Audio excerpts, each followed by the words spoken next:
Tiki-Taka. What if I told you one of the most brilliant tactics in football history is the most simple one? Move, pass, make space, and do it again. This is called Tiki-Taka. What is the creation of Tiki-Taka? How this made football change, and how did Barcelona dominate Europe and then Spain dominate the world using Tiki-Taka? And how did it die, and how did Spain make Tiki-Taka the most dominant force again? In this video, I will tell you guys about the full tactical thing about Tiki-Taka. Let's start off with the start. Tiki-Taka was made by one of football's greatest architects, Johan Cruyff.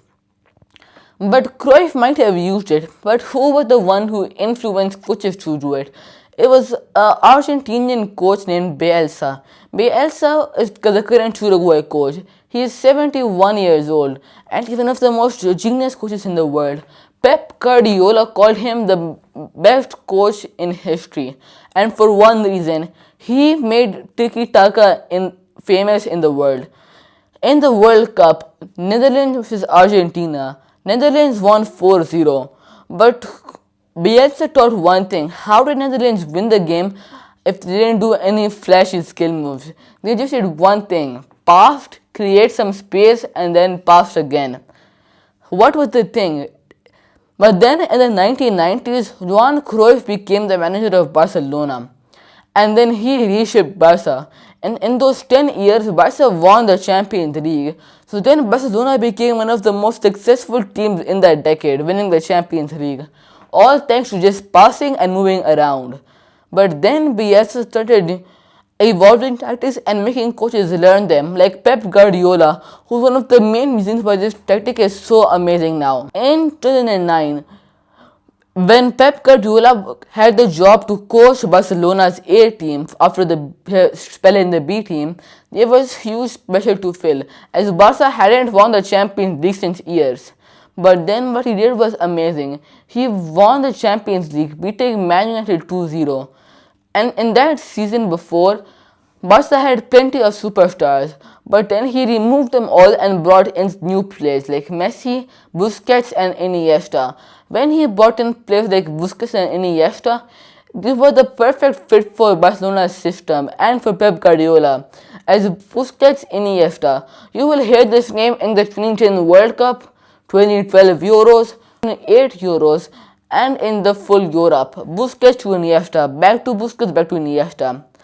Any player can make 20 sideways passes in a game, but no one can move forward, pass, make space and then do it. What Barcelona did was that they had a very interesting plan, Pep Guardiola. Pep said that I will make you guys the game, but in the final box it's up to you to finish it. Now, I'll give you an example. If Busquets passes to Iniesta, he can unleash a true ball to Lionel Messi will finish the goal.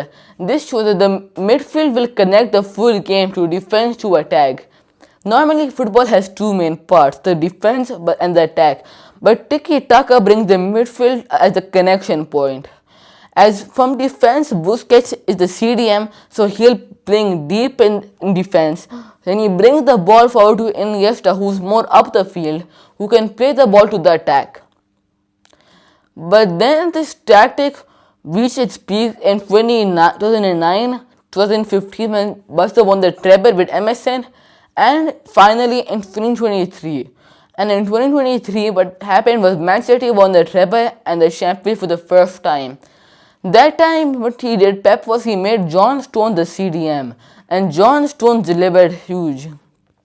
Pep Guardiola said that Bielsa was the best coach for making Tiki-Taka. But in 2024, Tiki-Taka collapsed. Teams found out its weakness: high pressing. Teams would press high and then sit more deep, having low blocks. And the low block helped Man City get suffocated. So then Man City had one of its most horrible years, coming third in the league, not even in the title race. They were out of the top 10 too for a large period of the window. But what changed for Spain that made Tiki-Taka revive? Well, high pressing was the main reason it died. High pressing made the Tiki-Taka died. But what made it alive again? Spain. Luis de la Fuente taught that if high pressing is the weakness, we can use it as our strategy.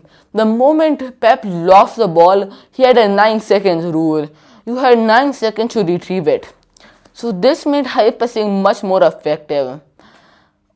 Spain had always quality midfielders. In this World Cup, they had Pedri and Xavi and Rodri. People like remember Busquets and Iniesta, the Fabian Ruiz and Rodri passing. So you can say that Tiki-Taka always lives. And in the World Cup, Luis de la Fuente made Pep Guardiola's high pressing Tiki-Taka work, and then they turned out to be the best defense from one reason: Busquets and now Rodri. Busquets in the late 2000s was the best CDM in the world. It was always him who was pocketing all of those big attackers. But then recently in the Euro, Spain won, but after that Spain was conceding goals. Like against Portugal, they conceded 2 goals.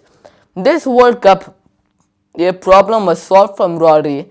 Rodri played like much more of a Busquets role, getting the ball, roaming with it, and then lob it further.